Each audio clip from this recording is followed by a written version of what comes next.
Hello everyone, welcome to My English, My Life, an online program to learn English from class 6 to class 12. Today we are going to continue the same class what we have been started in the previous class regarding unity in diversity in India. So previously we discussed up to what was the secret hidden inside Indians, why they can still continuing as united. Nobody knows what is going in India. That was a greatness. So today we are going to continue the second part of the lesson. So what are the reasons, the history of India we are going to see in this lesson. Let's begin the class. The streams of different cultures have flowed into to our subcontinent to make us what we are and what we will be. There were Dravidians in India before the coming of Aryans, and Hinduism is a blend of the cultures of the north and the south. So most of everybody will feel that Hinduism was born in India, but it was wrong. I already said in the previous class, all the religion was born in India is Buddhism. So previously we have Dravidians, and we can call them Tamil people. They were in India. There is only one civilization, Dravidian Sindhu Valley civilization or Indus Valley civilization. So these Aryans from European countries, they migrated to India. They came, they are a little bit power and little bit more civilized. They came to India and they sent the Dravidians from upper part to lower part. So previously there we can find a Sindhu Valley civilization at the top of the India. Why? Because previously they lived here, Dravidians lived there, but Aryans came to India from European countries. They migrated to India and they sent them down, and along with that they brought a religion called Hinduism. So Aryans brought the religion Hinduism to India. Previously they didn't have, only Dravidian civilization, Dravidian culture they used to live, their civilization was going on. So they came to down, and later they have been separated. And you know, very important thing that Tamil people won't accept Hindi as their language. There was no Hindi in Tamil Nadu. In their books, no Hindi, no forcefully studying of Hindi, because they don't like, because that was others' language, Aryans' language. Because of them they were down. To send them down. So because of that, they are here. So they won't accept the Aryans' language. And most important thing that Tamil people fought for separate country. Do you know this thing? Tamil people wanted to be separate country because they don't want to get Hindi into lives of people. So that was the important thing of Tamil Nadu. So that is so Dravidians were the first. Later they came down because of Aryans. Along with them, Aryans brought Hinduism. So Hinduism was not born in India. That was the true. That was the fact. It was the history of India. So now come back to the subcontinent of India. What is really originated in India is Buddhism. India has 150 dialects, 22 recognized regional language, but Hindi, like English, has come to stay as a lingua franca of our nation. From Kashmir to Kanyakumari, from Mumbai to Nagaland, Hindi is now understood and is recognized as a national language of India. So we know that many languages, nearly 24 regional recognized languages, many dialects, way of talking, many were there, and we have very commonly used Hindi and English. So Hindi has become national language because most of the north people will speak Hindi than south people. South India, nobody speaks Hindi. Most probably no South India, because Tamil people won't speak, Kerala people won't speak, Andhra people very less. Tamil people was very near, Telangana people was very near to beside Karnataka, or beside, especially we can say that Mumbai, Maharashtra. So they can speak a little bit Hindi, and Muslims were there, so they can speak a little bit Hindi in Telangana. And Karnataka, Kannada people won't speak, Malayali people speak. So South India very less Hindi, but North India they will speak, only North India. When you come back again to Nagaland, Assam, Manipur, Arunachal Pradesh, West Bengal, there we can't find Hindi more. there will be the regional languages, and most probably English we can find there. So later, even anyhow, English and Hindi was very prominent in India, and it became very common language in India. So now Hindi became as a national language. Most probably, I too don't know how to speak Hindi properly. We just studied as a subject up to 10th standard. We are not very perfect. I'm not very perfect in Hindi. Just I can understand, but I am not well in speaking Hindi because it is not an language. I won't feel comfortable with that. So everybody knows that Hindi is recognized as a national language, but most of us are not very perfect in Hindi because we are not perfect to learn Hindi, but as like English. So let's come back to that language from beginning to now. Hindi became national language from Kashmir to Kanyakumari and Mumbai to Nagaland. From this to this to top down. So we can find English and Hindi anywhere in the India. India has a rich cultural heritage. We are inheritors of several grand treasures in the field of music, fine arts, dance, drama, theatre, and sculpture. Our sages and seers have left behind a tradition of piety, penance, spiritual greatness, conquest of passion, etc. Our scriptures are the storehouses of spiritual wisdom. Our saints aspired to the realization to the infinite of the infinite. We have inherited great spiritual values constructed with which the materialistic progress of the West appears insignificant. Not only India is having different languages, different traditions, different cultures, it is also famous for one important thing, that is we are the inventor of different art forms. Different art forms, music, music, Carnatic music and Telugu music. So we have different musics. And again at the same time, if you go for art form, dance forms, we have many dance forms. Tamil, for example, Kathakali, Kuchipudi, Andhra people, Telugu people, Kuchipudi, Ogu Kada, Telangana people, and Kathakali, Kuchipudi, Bharatanatyam, Odissi.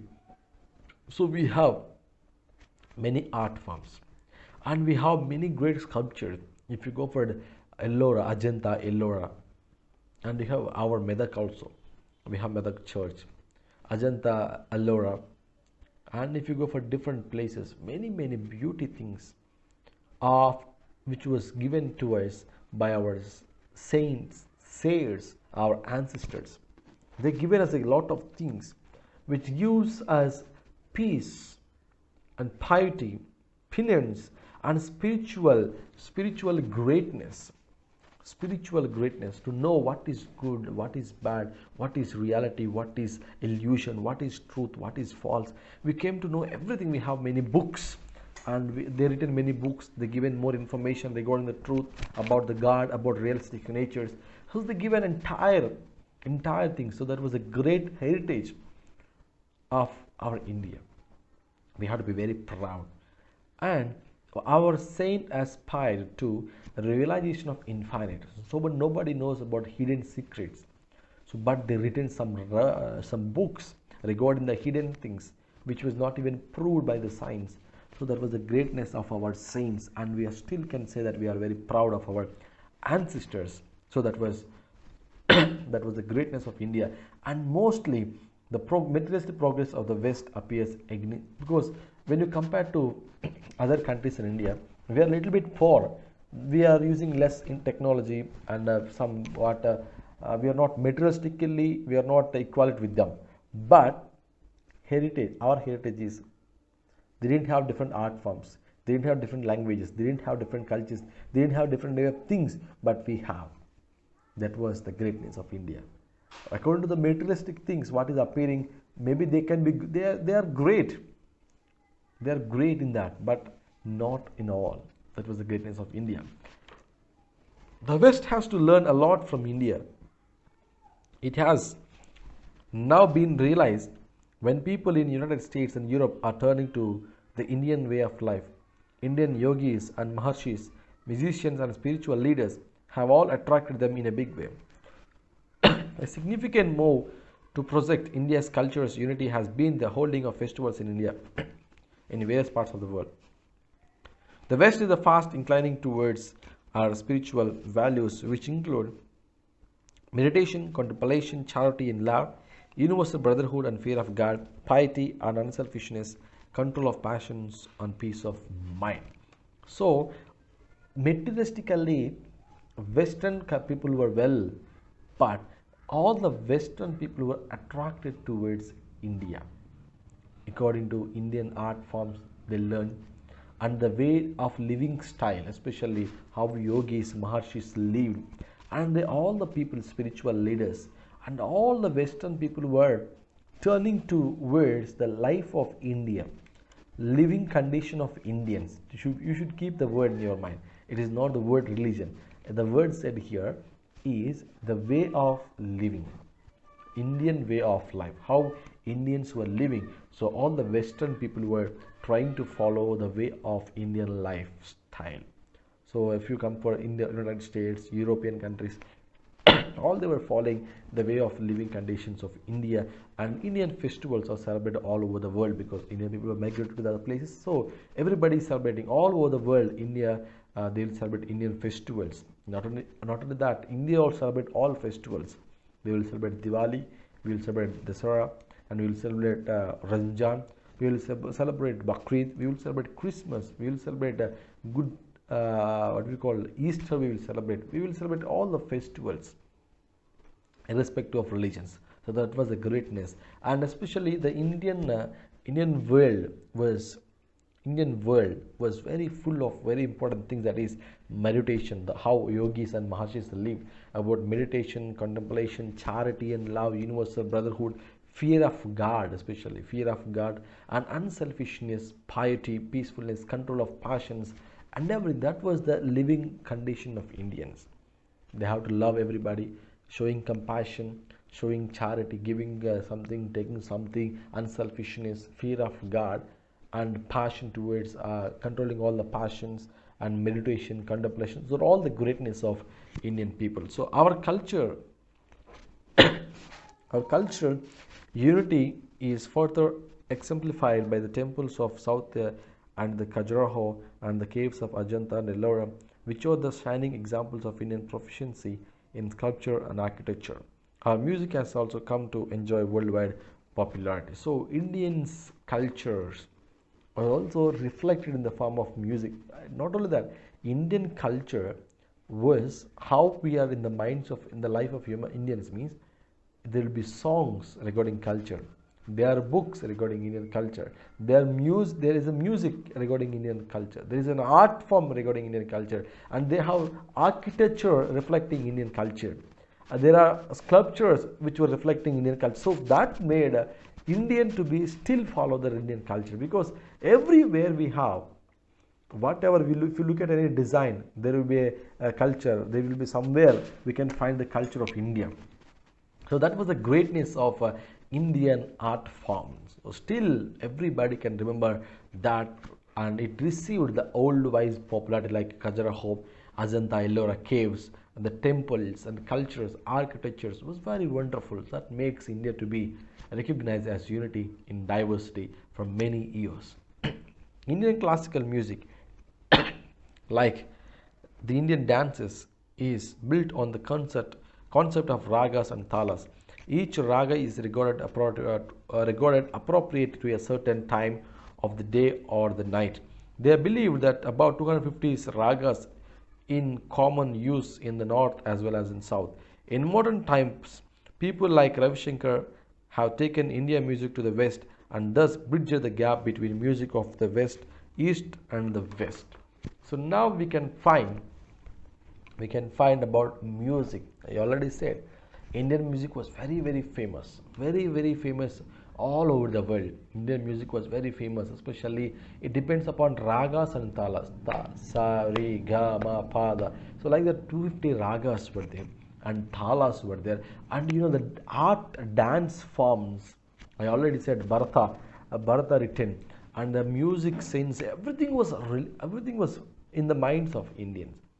And Ravi Shankar, Pandit Ravi Shankar, we call him, he's a laureate, received Bharat Ratna for his music.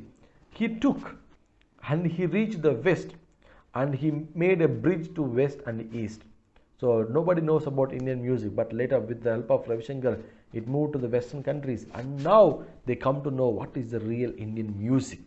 So that was a greatness, and everybody knows, and all over the world, Indian music was still be recognized one of the best music in India. So not all in the world, that was the greatness of India. It was depending upon only one thing, ragas and talas. There was nearly 250 ragas.